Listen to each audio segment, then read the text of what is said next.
vou procurar ser o mais resumido possível.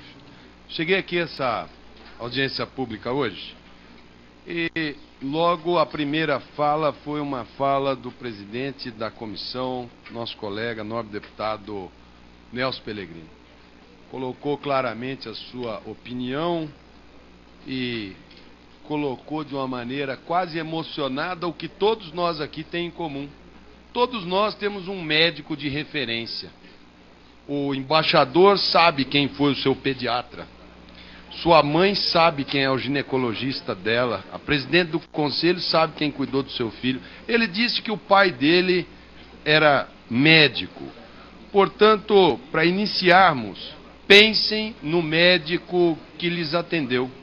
Ele foi um médico que estudou, fez um vestibular no Brasil, muito mais difícil do que é hoje, estudou 6 anos, submeteu o seu diploma às exigências do Conselho Federal de Medicina, que o reconheceu e disse a ele que ele está preso a uma série de deveres, um código que tem o maior número de deveres e alguns poucos, muito poucos direitos. O pai do nosso nobre deputado, ele informou ser médico. Então eu peço a todos os senhores que a primeira pessoa que vocês perguntem o que acham desta política é o médico de vocês. Ele deveria perguntar ao pai dele. Não sei se é falecido. Se falecido for, analise a memória e vote de acordo com o que você acha que o seu pai, médico brasileiro, diria sobre esse assunto. Quanto à posição da Frente Nacional dos Prefeitos, eu anotei algumas falas que aqui vi, e logo no início a pergunta é: cadê o médico da Frente Nacional de Prefeitos? O médico não está nos municípios menores. Por quê? Vocês deveriam fazer outra pergunta, em vez de cadê o médico. Por que o médico não está aqui? O primeiro motivo é que os médicos cansaram de calote de prefeito porcaria. Eu tenho, da minha geração, inúmeros colegas que foram para cidades do interior com promessa, essa que a gente está vendo na propaganda do governo. O município oferece 30 mil, ninguém vai.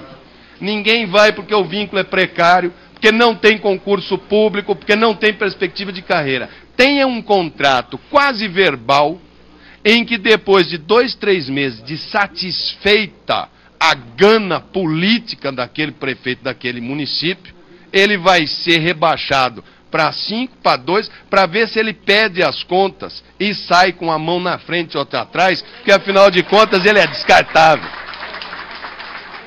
O segundo motivo do cadê o médico, aqui vai para o Ministério da Saúde, e vou fazer as minhas ponderações que serão feitas aleatoriamente, de acordo com as falas. Em um dos slides, o senhor apresentou que o desejo da população é expressado. O que ela quer? Mais médico. E o governo, que se pauta por marketing, João Santana é o 40º ministro, está vendo que a avaliação do governo Lula era 60% negativa em saúde. Do governo Dilma, a avaliação dela é 78% negativa em saúde. O ano que vem tem eleição presidencial. E esta articulação é para dar uma resposta eleitoreira para a população, para satisfazer aquela resposta de uma população que, quando instada a falar, é ruim o sistema de saúde? É. Qual é a solução? Ela fala, eu quero mais médico. É a maneira dela falar que ela quer mais saúde. Cada médico, senhor presidente, eu estou controlando ali o máximo possível, senhor presidente. Cada médico, ele pede, em média, 3 exames por consulta. Não sei se os cubanos o pedem, não sei se os espanhóis o pedirão, não sei se os portugueses o pedirão. Não conheço a formação deles, portanto não posso pré-julgá-los. Mas, em média, 3 exames por consulta. Hoje, o tempo médio, se nós temos hoje, no Brasil, algo em torno de 300 mil médicos trabalhando, se todos dessem uma consulta paralela ao mesmo tempo, nós teríamos, em média, 900 mil exames solicitados. Nem todos dão consulta. O Brasil consegue, tem capacidade para fazer algo em torno de 300 mil exames. Os outros vão para a fila. A fila da ultrassonografia, da colonoscopia, da endoscopia, da tomografia é 6 meses, 8 meses, tem exame que é 1 ano, ressonância é 1 ano. Se você aumentar médico a razão que você quer, tem que sextuplicar a capacidade instalada de equipamentos para poder manter o mesmo grau de ineficiência que tem hoje. Portanto, antes, presidente do Conselho Nacional de Saúde, de cobrar compromisso de 16 mil, de 6 mil, de 17 mil médicos para com o SUS, não é possível que 17 mil pessoas estejam equivocadas e que uma pessoa que representa o governo esteja certo. Cadê o compromisso do SUS com os 17 mil? É isso que está em jogo.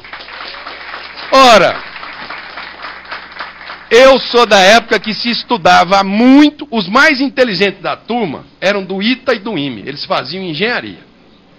Os nerds. A turma inteligente que estudava fazia medicina. A turma, mais ou menos, ia para as outras profissões. A turma do fundão fazia direito. Assim que era, na minha época. O que aconteceu? Minha mãe nunca deixou eu sentar no fundão. E eu fiz medicina. O pessoal do fundão, eles conseguiram um sistema próprio, chamado judiciário. Eles montaram um sistema para acusar, que é a promotoria. A defesa é deles. São profissionais liberais.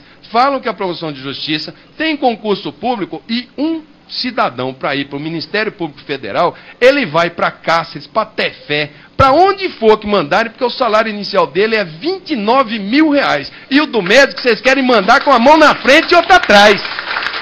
Então não vai. Não vai. Um juiz só vai para uma primeira instância porque ele sabe que ele vai ficar 5 anos naquela primeira instância, depois ele vai ser promovido para uma instância maior. É lógico, o ser humano tem necessidade de progressão. Ao menino que passou em primeiro lugar no vestibular do Piauí, louvável, prepara Piauí, porque se você não tiver uma proposta para ele, quem vai abrir a Copa do Mundo no Brasil é o nosso neurofisiologista, não é? Ele está fazendo a pesquisa, nosso candidato a Oscar, como é o nome? Miguel Nicoleles, médico brasileiro. Aonde que ele está trabalhando? Porque lá tem proposta de trabalho, tem condição de trabalho e ele é remunerado para. O menino do Piauí vai para lá. O compromisso da atenção básica é mistério. Se eu vou porque eu quero ir. Hoje, quem está fazendo atenção básica no Brasil, e muitos fazem, é por vocação. Porque se fosse por reconhecimento, eles não estão fazendo atenção básica. E quanto às especialidades, aos postos de trabalho, se o MEC aqui tivesse, eu gostaria de fazer essa pergunta ao MEC, o número de pessoas que vão fazer faculdade na Bolívia e no Paraguai está em torno de 20 mil, foi dito aqui. Todo dia, todos os deputados dessa casa aqui recebem pedidos de pais para fazer transferência de menino do Paraguai e da Bolívia para o Brasil. E muitos fazem burlando o vestibular, que é uma fraude e um desrespeito contra os meninos brasileiros que foram estudar e passaram no vestibular. Errado também. Vergonha também. Então, seja ele decreto, eu não sei se esse vai ser o instrumento da presidente. Como nós estamos numa ditadura, que esse governo é uma ditadura, porque o que ela quer fazer, ela aprova aqui dentro, se quiser mudar a bandeira, muda. Pode ser que faça um decreto proibindo o Conselho Federal de Medicina de fiscalizar. Nós vamos entrar nos anos de sombra, de escuridão. Os corpos que os médicos de Cuba produzirem, os mortos, ficarão com as suas lápides na frente do Palácio do Planalto. Deputado. E ficará na conta de cada deputado que eventualmente votar a favor dessa MP da morte, que é o que eu estou sentindo que vem por aí. Portanto, tenho desse parlamentar a minha mais absoluta e veemente repúdia a todos aqueles que estão conspirando. Deixando bem claro, aqueles que se submeterem à prova, sejam formados na Índia, no Paquistão, no Japão, na Coreia, em Cuba, no Paraguai, e que forem aprovados no Revalida, são bem-vindos e têm o seu registro feito no Conselho Federal de Medicina e vão se submeter às regras do governo brasileiro, que vai lhes oferecer os postos de trabalho com esses vínculos que estão aí. Sem prova, sem se submeter, ao meu ver, o ministro da Saúde, se assim o proceder, e todos os médicos que compactuarem com isso, devem ser denunciados ao Conselho Federal de Medicina e devem ter os seus registros de medicina suspensos, porque estão prejudicando a população brasileira.